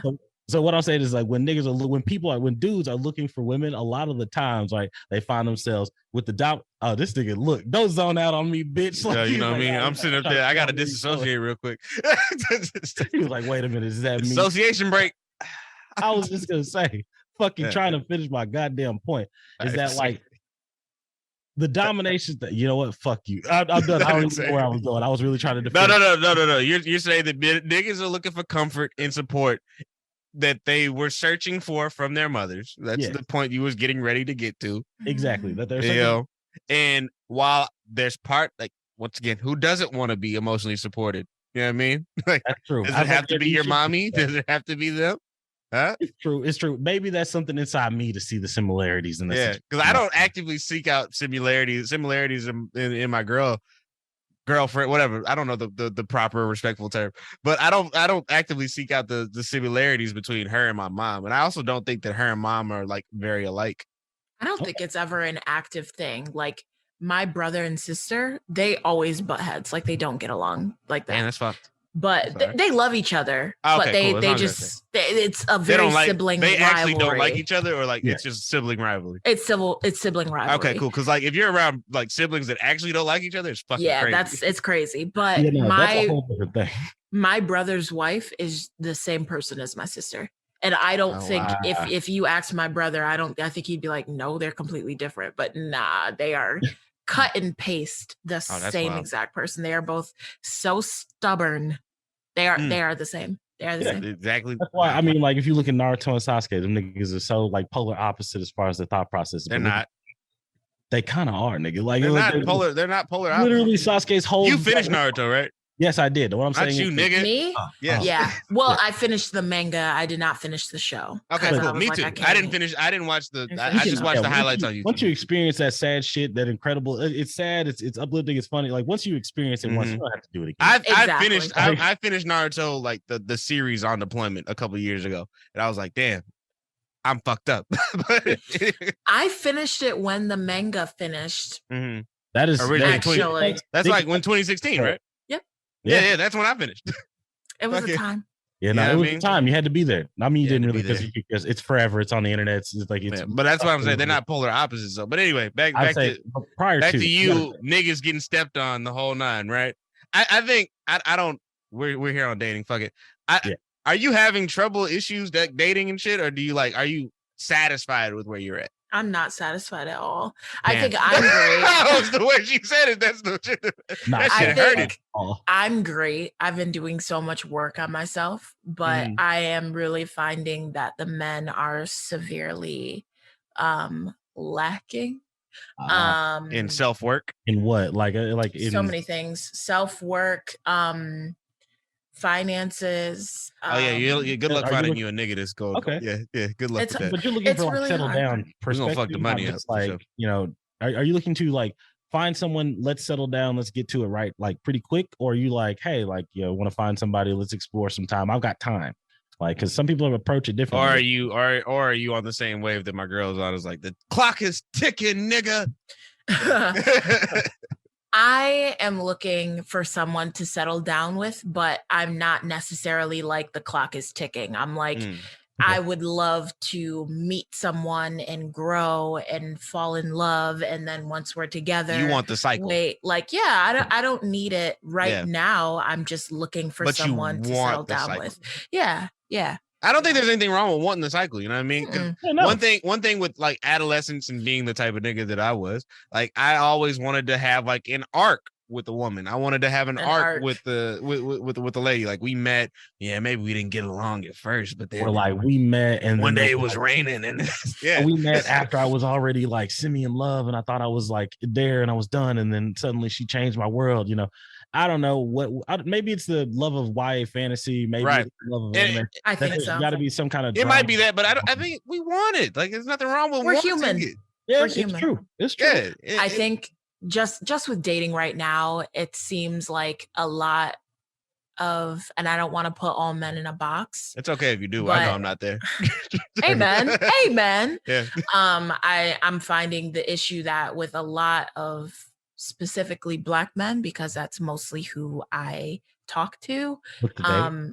Date. Yeah. I feel like emotionally there's a level that I need that's not being met, and I feel like priorities, there's a level that I need that's not being met, and I just feel like just simple as following up and being consistent is just not being met, and I'm at this point in my life where I don't feel like accepting bullshit, and I'd rather just be alone. And you should. So that's what I kind of constantly. And you shouldn't. You should not have to. You should not have to like deal with that if that's like your thing. Listen, I'm a fucking catch. I shouldn't have to deal with it regardless. But the thing is, I hate to tell you this, right? I hate to tell you this. I'm not Kevin. I'm not any of them niggas. It's not Kevin. You know what I mean? Jordan. I'm like, but one thing that I don't think women realize is you have to trick niggas. You have to trick niggas. Tell me. You have to trick niggas. You have to kind of like breadcrumb them into loving you, because like a lot of time, not loving you per se, man, she's gonna kill me. Anyway, I was like, yeah, go ahead. I did it. But it is what it is. You know what I mean? It's just like men are scared of love and commitment, because I feel like we understand commitment early. Like a lot of the things that we're told to do, like coming up, a lot of the things that we're like, we're be a man, be like right, be a man, like accept responsibility. We're not trying to take more responsibility than is fucking necessary. Fuck that. And a lot of times, like, women, they want that stability, they want that responsibility. They want you to come in and take me fucking serious. And you should want that. You should want somebody to come in and take you fucking seriously. You know what I mean? But true. Once niggas see like, oh, you want to be taken seriously? Oh, that's a lot of work. And I feel like that is what I have stapled on my forehead. I feel like I have responsibility, commitment. I have to try, like, here. Right. Because like wife material, right? Like the niggas, like when you're wife material and you got your shit together, like, you know what I mean? The niggas like, I'm gonna go. Exactly. Niggas are running from expectation very quickly, right? Yeah, we hate it. And what's wild is that you, like, that's an assumption probably. I mean, absolutely, you have things that you want. They're not like being met, things to that degree. But like, if you're saying that it's like it's stapled on your forehead, it's like the minute they see you, they assume that this is about a responsible situation. I've been told that it's like. Now, come off under hold on, because once again, and because I like you, Janae, you're cool. You're a cool person, and this is why we're gonna. I'll divulge this, right? What context did this nigga tell you this? I've been actually told it a few different times. Once again, what context did these niggas tell you this? So the very first time was a guy that I had a very long on and off relationship with. He was just like, you just demand more. You come off as very like I need to come right with you, and I don't know if I can come right with you. Right. So is this a breakup conversation, or is this like a just a day-to-day? No, he's just a frank conversation. Yeah, this is I'm gonna be honest, but you know niggas. Like niggas. Yeah, like I got it. When it's like I don't think I have enough to give in this situation, or there's more to give in this situation than I want to give, or I'm going to reach in my good big bag of excuses and I'm going to be like, this is moving too fast. Right. Mom is like, it's not you, it's me. I'm trying to figure shit out. Shit's fucked up. My ex is really doing something. I cheated on you. Right. So, like that type of shit. Anything to get out. Yeah. Anything to get out. And that's that weird looking for an escape thing out of like other situations. Like, what the fuck am I, amazed, nigga? Like, damn. Yeah. It's not even that complicated, but you know, it's just how it's how niggas are though, because we're not conditioned. We're not conditioned to. What's the word here? Like, we're not conditioned to love, like to what? Be because I think we both got conditioned to be husbands, but I don't think we ever got conditioned to be in a find that relationship. Absolutely. I understand. I don't think most men are conditioned to want relationships. I think most men are conditioned to like pillage. I feel like most men are conditioned.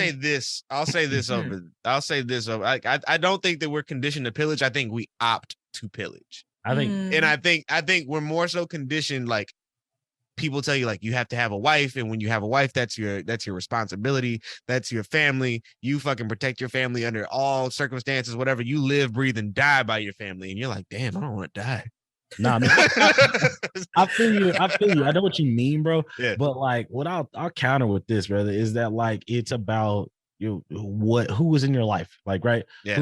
What influences did you have, right? Because when you have a single mother situation, right? You have a lot of the time, definitely single mom. You experience a lot of man bashing. Like, where it's like, you know, niggas ain't shit, yada yada yada. A lot of responsibility that you shouldn't be taking on as a young man, because sometimes you have to live and survive, so shit happens. Like, sometimes it's just not there. Other times you have individuals who have fathers around, and their fathers are like trying to tell them, like, you know, here's how you do this, here's how you like be a husband, or show you that. But nobody teaches you how to be in a healthy relationship. Yeah, like, that's very true. How do you get to that point? Right. Like, I'm looking for a person like, and the reason I even brought up the mom thing is I'm looking for a person like my mom because of the way that she responds to my father, or like that kind of stuff can happen as well. There's so many. It's very nuanced as far as like that experience. Right. But I find myself like you find yourself in that situation more often than not. So as nuanced as it is, it seems to be like, for any multitude of reasons, niggas are running from commitment. Yeah. And it's scary. It is. And I agree. Commitment is scary, but for me, it's kind of like no one wants to die alone. So like get it over. Nobody does. Yourself. But that's why I say you have to trick niggas. I'm not good at tricking. And not have to trick niggas. You don't have to trick niggas. What you can do, you can not actively trick niggas. You know what I mean? No, you can trick niggas, but in terms of trick niggas, is like, basically you can implement tiny bits of your own strategy and give this motherfucker subtle hints and breadcrumbs on the way to, like, hey, this is how I like to be loved. This is how I want to be responded to. This is how, like, you make me feel this way, because it's not a universal experience, because it's not very different than my girlfriend, right? I put my girl through shit, like all sorts of hell. Like it's very fucked up. But I did what same, I did. Though. Same. Yeah, nigga, you too, nigga. Like, but that's the wild thing about same. it. Like, here we are in very committed, very happy relationships, but both of us have a similar experience. We both fucked up. Yeah. Like, right? And I mean, we say that, and they definitely did not deserve that. Yeah, and it's not. And I hate that was. I hate that I put that, whatever the fuck I did, in our narrative. You know what I mean? Because now I'm always gonna have to like carry on like our story, like knowing how I fucked up. Yeah, when you walk across that aisle, like when you step up, because the thing is, I know you're gonna marry this woman. Like that's how it is. Eventually. Like when you stand up there and look at her, like I know that you're gonna cry. Like I have a feeling, because you're gonna remember. I don't know about crying. You know, I'm a real nigga. Real niggas don't need no. I know I'm gonna cry for sure. I'm gonna cry. Like that's just how it is. Because like I can remember, it's like, holy shit, like I put you through so much shit, and here we are. We've managed to make it. You know, we still have so much in front of us, things to that degree. But like for me, when I was going through my period of like running and not understanding what I want to do and how I was supposed to do this, all she wanted from me was clear communication of my intentions. That's clear a lot of work. Communication of exactly. Is that a lot of work? No, it's actually not, but it is. It's not a lot of work, but when no one's taught you how to sort through your feelings and emotions and then like put them out there and say, hey, look, this is what I want. At what point in time do we stop blaming the niggas before us? At what point in time do we stop being like, nobody ever taught me how to? Nobody even taught me, blah blah blah. Empathy, sympathy should be something you learn on the playground. But I'll ask, like, I even just that, and that's once you got a trick. these niggas. You know what I mean? Like, you're the one that knows what you want. You're the one that it knows. Is true. You seem to have the purposeful goal. You can drive the boat wherever you want it to go. The predominant amount of women don't want to drive said boat. Right. And it's because of the stigma of like, I don't want to drive that boat. I feel like when you try to drive the boat, it's demonized. You come off as aggressive or too much. Yeah. And you have to play this whole cat and mouse game of driving the boat, but not letting him know, making him think that you're not the one driving the boat. Right. My issue is that I don't really have the time or patience for that. I'm a very straightforward type of gal where I'm just kind of like, this is what I want. This is how I feel. If you ain't with it. Right. That's because you have a great relationship with your dad, right? Yeah. Yeah. And when you have a great relationship with your dad, it's like, oh, I have a real nigga in my corner. I know what a real nigga is. Yeah. I don't need to manipulate somebody into doing anything because I got, you shouldn't have to. And what's fantastic about it is that once you actually find that individual, like it'll be perfect. It's maybe it won't be perfect. I didn't not perfect. Yeah, definitely. She found me, I found her, and it was definitely not perfect. Relationship sucks sometimes. But we 5-6 years in. Like wow, that's a long time. Well, we're about to But I mean, I don't know. I think the person who knows what they want should drive. The person who knows what to do. Like, hold on, like, because that makes it sound like that the responsibility, right? No.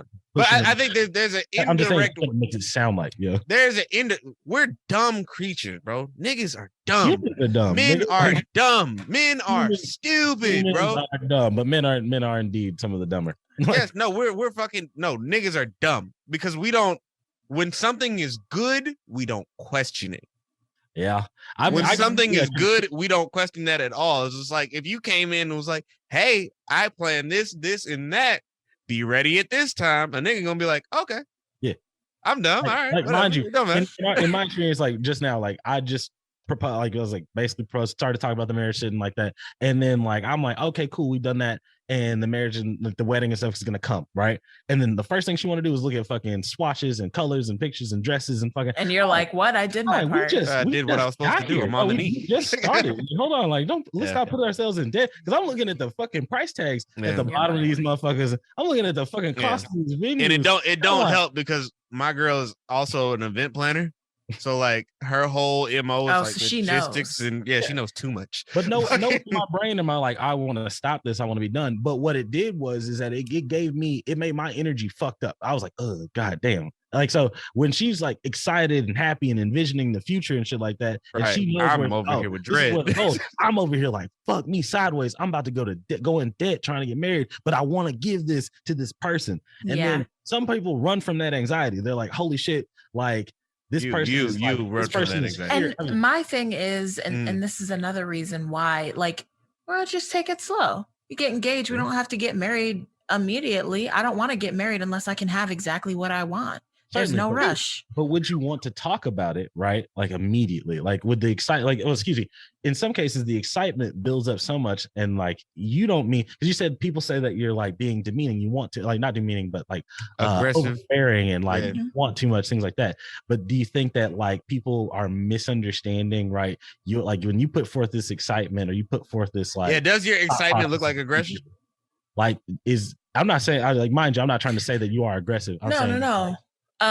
You think I think it's you don't have to fucking cape no more. She knows you're not gonna like a misogynistic asshole. Yeah, but like this is the internet. I think a lot of times what I come off maybe more aggressive with is I need structure and a decision to be made. And a lot of the time, if there's not a concise plan, then I can be like, okay, so what are we doing? And to some people that comes off as very aggressive. Sentence.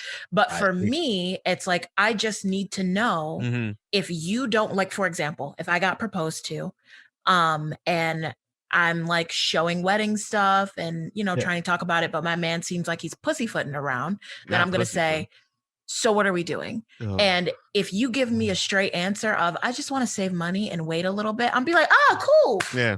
Cool. You know, though. Cool. Now you know. Cool. But now I know. But if I don't know, that's when I get very like, so what are we doing? What's the plan? What's happening? What's going on here? What if I told you have to train men to think that way? I would tell you Don't right do now. that. Oh, yes, You have to train men to think, because men are inherently scared of honesty. Yeah, and that's what I'm starting to see, that men have a very, very hard time. Let me tell you a story. Please do. We love stories.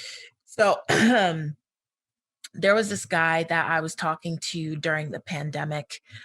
We met on Hinge and we were just like texting, doing a little sexting, flirty fun, but we were talking every day for like 3 months. And then he just like completely disappeared. Classic. Good move. And good move. I, of course, checkmate, was a little upset, but then he came back around and I was like, okay, he gave me an excuse and I was like, okay, I had to go home for a while or some shit. We'll see. And of course, this was, I would say 2 years ago was a different Janae. I've done a lot of growing and pandemic people, pandemic relationships, pandemic situationships, the whole shit. That was a different era. It was a different era. It was a different era. Different type of time. I'm a different nigga. Basically, and I was upstate for the pandemic. He was upstate for the pandemic, but we were both like downstate people in New York State. So this happened a few times of him being there, us talking, things being great, him disappearing. I moved back to Brooklyn. He moved to Brooklyn too. He hit me up and was like, hey, I'm here, yada, yada. Let's meet up. Let's see each other. And I was just basically straight up like, are you going to take me out? And he's like, yeah, we had planned a date. He completely fell off, abandoned completely. He abandoned the date? Just dip. Abandoned the date. And I was like, okay, that's done. You'll never hear from me again. Makes sense. So exactly. Makes sense. Logically. That's great. So, I think you made the right choice. Yeah. I did. I did. Yeah. Because but hold on, not that long ago, maybe like a month or two ago, he reached out to me again. You know how again, he followed me on Instagram, DM'd me, and then texted me. And was on some, how you been, da-da-da. And I just straight up told him, I'm not here for this. You disappeared X, Y, and Z amount of times. Like, I don't deserve that. No, you did the right thing. And he was so, I could tell he was so taken aback, and he was basically like, seriously, what did I do? Yeah, he was like, I don't feel like that's what happened. What did I do? Why you don't love me? Right. Exactly. And I was just kind of, it was backsliding. Yeah. And I was just, he was about to say gaslighting, but gaslighting. He doesn't exactly know what gaslighting means. No. I was asking, does that qualify as a gaslighting? I understand the very thing, but I'm like, hey, look, coming back, showing up after multiple disappearances, and then acting like what you're saying is like, hey, look, this is not. Because you know how. I think that's more breadcrumbing. Yes. He's like, try to give you, like, maybe you'll take the bait of me. Yeah. So right. Because ultimately, what the nigga was trying to do was like, let me try to catch you on a bad day. Yeah. He's like, I'll give you enough to stay invested, and then I'll back up when I feel like backing up. And if I was a different Janae a few years ago, I would have been okay with that. I would have let that happen. Exactly. I would have eaten up the little bit of crumbs that he gave me. Is that attention? Yeah. Exactly. But a different Janae is like, this is not what I want. You're not good for me. You're not doing enough. You're not meeting my needs. And I'm going to straight up tell you, you're not meeting my needs. And he was really upset. He texted me a few times like, what? I don't get it. Like, goodbye. If that's what you want, that's okay. But like, I still want to hang out. And I'm like, it's not what I want anymore. I was like, no, that's not what you want, dog. You don't want to hang out. That's not what you like. Don't say that. Well, I mean, a lot of times, because one thing that doesn't get brought up enough in a lot of spaces is that niggas just want attention to, and niggas being the problem is not even just it's like everybody wants attention. Everybody wants to feel like they still got it. You know what I mean? That's very true. So they'll go through the phone, the Rolodex, whatever, and I'm gonna be like, what pot can I stir up? And I think that's exactly what a lot of men do. There was another man that he texted me this damn week, and I ignored his ass. As you should. But basically, we met. He was talking about taking me out, this, that, the third. That's a he good didn't. Game. That's a good game. He didn't follow through, and I was like, okay, if he doesn't follow through with taking me on a date by X, Y, and Z time, then I'm done. He's not going to hear from me again. He didn't do it. He texted me, I ignored his ass. He texted me again. Sorry, I'll continue to ignore his ass because it's like I just feel like I have certain standards, and if dudes aren't meeting them, then it's not worth my time. No. Then you good. You're on a good path. Yeah, I'm about to say what you're actually explaining here is exactly what, like, excuse me, what you're explaining, your process, right, is what a lot of people should do. Like what a lot of people that don't actually do that, not just like picking up the crumbs, but choosing like different avenues of thought. Like when it comes to this kind of thing, like a lot of people will get very much like they'll continue to not see this individual, but they will take the guilt of their like don't feel guilty about it, bro. Just don't and never feel it's taken me years, and I'm still kind of grappling with the guilt. It's at this point, it's kind of like I know it's best for me. So I'd just rather be alone and feel a little guilty. There's nothing to feel guilty about, though. And there shouldn't be. Done nothing wrong. Absolutely. Yeah, but once again, it took me being out of, because, you know what I mean? Me being the piece of shit Leo motherfucker that I am. Oh, you're a Leo. Yeah, we don't have to talk about it. Fucking, you know what I mean? It took a while for me to get over like my ego problems and like my love of attention, but like the right attention. I need the right. I don't want just any attention. I want the right attention. Right. No, it took me a while to get to that point, and then I'm like, oh, I would never want anybody to go through what I've put people through. No, I would never want people to fall for some of the things that I got off. You know what I mean? I was a mean green Scorpio machine. I'm very promiscuous. And that's just kind of me. But like, I learned to try to take that promiscuity plus ADD equals like, you know, hey, I'm having a great time. Equals like, I know the recipe. Something that I've noticed, two thoughts here. Something that I've noticed is that men really want to see how much they can test you and how much they can push you. They really just want to see what they can get away with. They want to see what they can get away with. And it's like, are you a fucking child? Are you a child? I'm a human being. You're a human being. Why is it like, let me see how much I can test you. Let me see how much I can get away with. It's like, what the fuck? But like, that's what we do to our moms, though. So it is, like, and it's mainly how we get here. Yeah, well, it's mainly because we're scared, and that's what I really meant by like niggas are scared of honesty, right? Because when you create a world where a man feels like he can be honest, not promise, because that comes with its own fucking problems. But like when you create a world where a man feels like he can be honest, it's like sensory overload. It's like getting punched in the face, like out of nowhere. Because it's like, what the fuck, huh? You didn't get mad when I said that? Because what we're scared of is like somebody's gonna get mad. Yeah. Somebody's disappointed, and they're not gonna want to talk to me anymore. And that's the thing that I struggle with the most. Where it's like and not only in relationships with men, but in relationships, period. Because I think I'm a very straightforward person, and I have had a lot of friends that were like, "Oh, I thought you were gonna get mad." And it's like, no, I'm not mad. I just want a straight up yes or no answer. I'm a Capricorn. I'm very cut and dry. Like, just give me an answer and I'm cool. If you can't do it, if you can't make it, if you don't want to do it, that's fine. Just tell me. I need a plan. No, that's my girlfriend. My girlfriend was born January 2nd, right? Oh, okay. She's also a Capricorn, and that has been the greatest thing, not for me, because Michelle Obama's a Capricorn too, and I can see it. Like I see it now. It's like, she never gets mad when she'll get mad, but she doesn't get vindictive or like. I cannot be mad if you're honest with me. I cannot be mad. Yeah, it makes sense. I can be annoyed, but you told me the truth, and I'm like, oh. So many men are still nursing that scared little boy. Like if I come in there and I tell you, like, hey, I like all the your picture. Cheetos. Yeah. And so it's like, hey, look, I'm gonna press you. I'm gonna check you. I'm gonna test you and press all your buttons, because I need to see how you're gonna react to shit. Where's the ceiling? It's like, look, if I do something similar to this, then like, what's the take? What's the situation? And what is wild about that stupid thought process? Like, you know, that I think it's stupid per se. I think it's hurt, maybe broken a bit, but like about that thought process is that like you could be passionate about something, right? Like you have a situation where a topic, a theme, something comes up, and you get very expressive. You're loud. You might not even be angry. You just like this nigga talking from experience. He's talking about himself.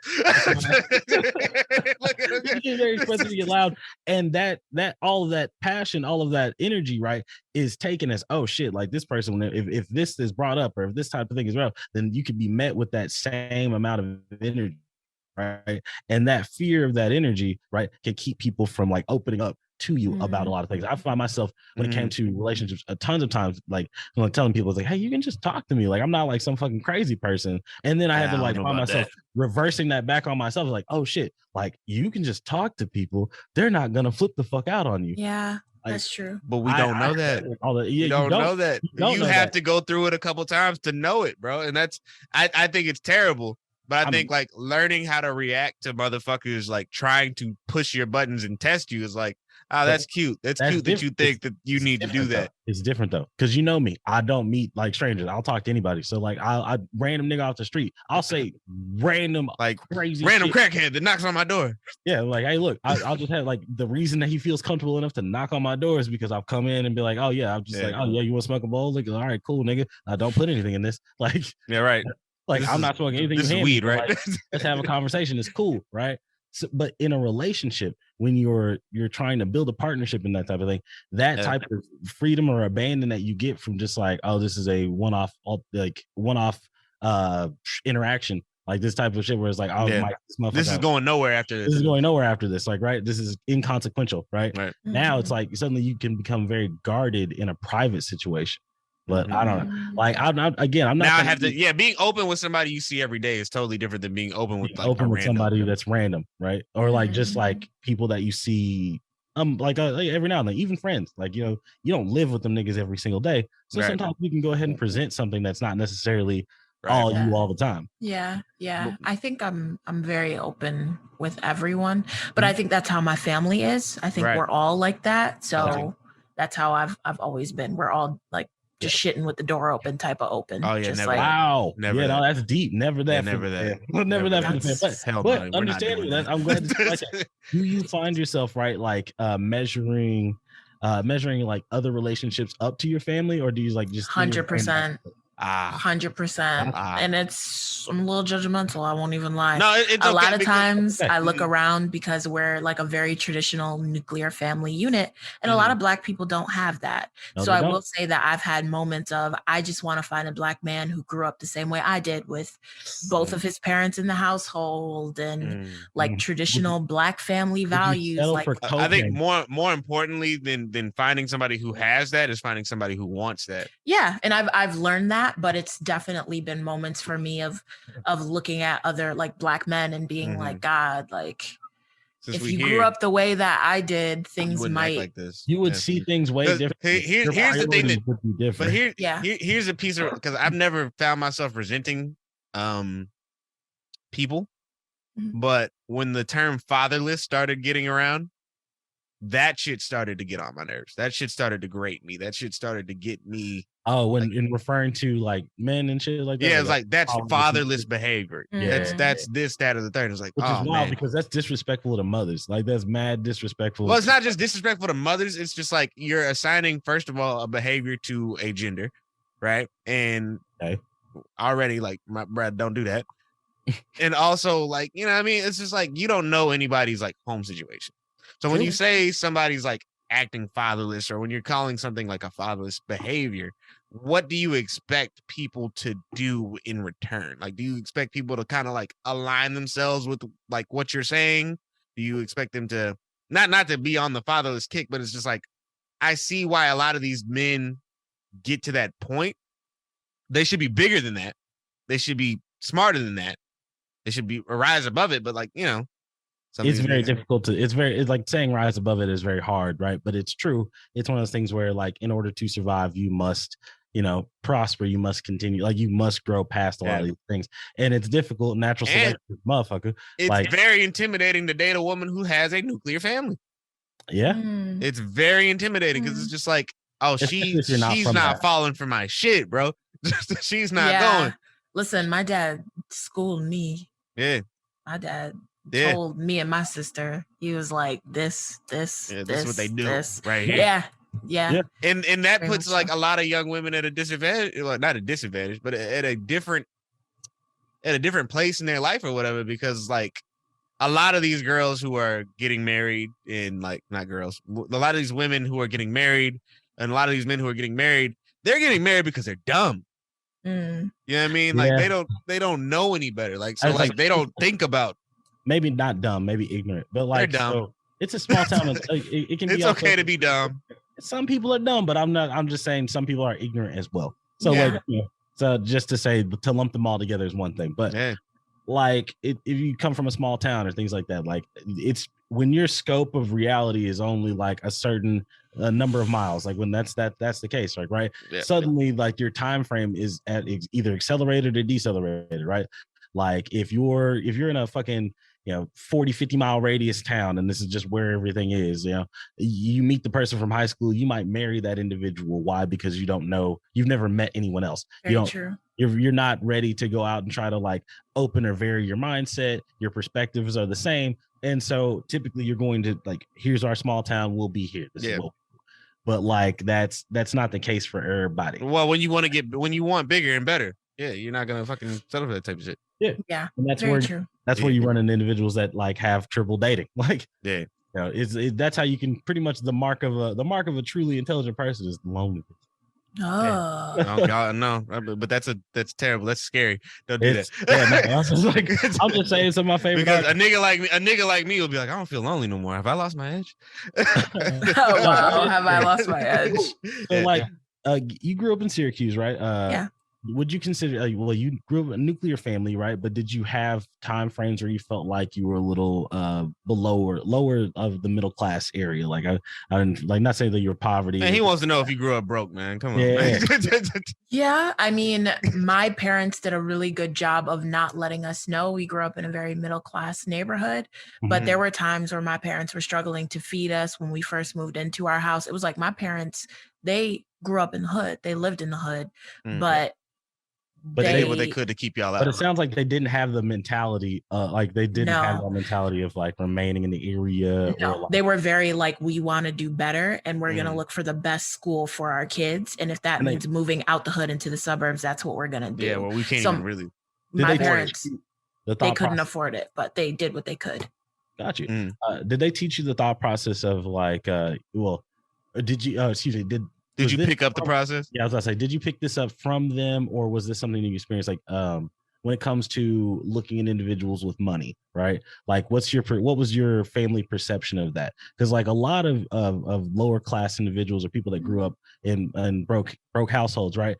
You kind of hear this echoing thing of like, man, fuck that family over there. They got a pool, like making it uncool. They rich over there, like that. There's like a disdain for the higher and the better. I think my parents did a really good job of not being like, fuck them, they have more than us. And also being like, just because they have things doesn't mean they're better. My parents, their focus for us was like, what do you want to be when you grow up? How do you be the best that you can be? How do you make your dreams come true yourself? My parents, it was not like a money focused. It was not a money driven thing. It was like you driven thing. You make your dreams come true. Money doesn't make your dreams come true. Yeah, no, see, that's fantastic. Like, I mean, my parents are great. Shout out to your parents, like, and like, just like more background. My dad is a business owner. My mom's a pastor. Ours too. So, okay. Yeah. Wow. That's what I'm saying out here. And what's very funny is that's like not uncommon. Like a lot of people that find themselves in like these arenas, in these like places and spaces, have families that are very like, you have either a parent or two parents that are very supportive and then have like a huge foundation in something. Whether that is like, I think definitely having a foundation in religion definitely has helped me move on, even though I don't fuck with it as much as I really did. Organized religion is not necessarily for us, but that's just like, that's how that is. I feel the same way. I love God, but I don't like organized religion at all. So speak on that. 100%. But like you find, I find myself in like mingling, dealing with like even in the community shit day to day, that's the mentality of a lot of us. Like, right, that more is bad, that like having this excess like makes this individual some type of way. Like it becomes a situation of people stop aspiring for more. Like they don't start building more for themselves out of like, if I do this, then I'm no longer real. If I do this, then my authenticity goes away the second I get some. Exactly. Like the minute I do this, I'm selling out. Like no, my parents are very much so like that mentality is toxic. Gotcha. Of like, even I don't know if this necessarily connects, but it's what I think too of that whole like snitching thing. Okay. Like, don't snitch on people. My parents were like, do the right thing. That's it. I know like not a lot of people. Not a lot of niggas are into that. Like, yeah, not a lot of people. I didn't even think that, no, that's fantastic that you just brought that up, because I was like, oh wow, I never really thought about like. But yeah, you have a thing about snitching, nigga. No, I have a thing about loyalty. And you know what, my parents were very like, do the right thing. I think we had a very strong like justice, but sometimes that got me in trouble in my family, because we're very pig-headed and stubborn people. So a lot of times it's like what I think is right, but that's not always right. Yeah, agree. Got you. But that's like you're able to change your, like, not change your mind, but like you're able to like approach it from a different stance. Like it sounds like you might be a little from a clear-headed standpoint. Like, at least I think so. With my family, my sister, father, and brother are very, very stubborn. And me and my mother are very empathetic. Oh, so you guys are those are the oaks and you're the willows? Like you guys we're very it's a very funny dynamic with us, because although we're very, very similar, when we get into arguments about things in society or life, it's usually my mom and I being like, what about the other perspective? Look at it from other things, like, you know, consider this. And it's usually my dad, sister, and father being like, fight on the other end. Right. No. So that's giving you an immense foundation of like, hey, what's right is right, what's wrong is wrong. But also, hey, there's gray area. Not everything's easy. It's nuanced. Not everything's simple. It's nuanced. You make a great superhero. I think so. No, I'm joking. Hey, we're approaching that 2-hour mark, nigga. Yeah, no, I was, hey, dog, I'm King Pod. I'm King Pod Daddy right here. So like, all right, nigga, it's two. Nigga, Look, if you've noticed me looking over, like, also you do need to cut this out when I say this. So yeah, like I look over here every now and then, or I'm in my hands or something like that. That's because I logged back into work probably about 15 minutes ago. I was like, ooh, yeah, I'm 2 hours in on this hour lunch break. Let me go. Who's gonna fucking? I don't have to cut that out. It's already gonna be enough. Anyway, if I get fired, today, paying the bills. Janae, tell us where we can find you. What we need to fucking look out for on the horizon. You know. Well, if you want to follow me personally, you can go to Instagram and follow me at Janae Larie on Instagram. And then to follow the podcast, follow at Sufficiently Black. So yeah, that's me. Yeah. I'm also a video producer now and a news writer for Thrillist and a host as well. You can check out Ride With Me on YouTube. That's one of the shows that I've hosted. So yeah, keep up with that as well. Fucking A right. We've really enjoyed sitting down and talking to you. I love the fact that we've managed to jump from topics to topics to topics, and you rode with us the entire way. That lets us know that your energy is fantastic. Not once did she slip, y'all. We loved having her. Don't forget to check her out on all of the aforementioned links and things like that. It's in the fucking description, man. I was just about to tell the folks it's going to be in the description below. You can also check her out if you want to see what she looks like. We are on YouTube, so please go over there, check her out there as well. This has been the Well Spoken Token. Bro, say bye to the folks. Yeah, later. Yes, Miss Janae, say bye. Bye, y'all. Hey, it's the Well Spoken Token, and we out.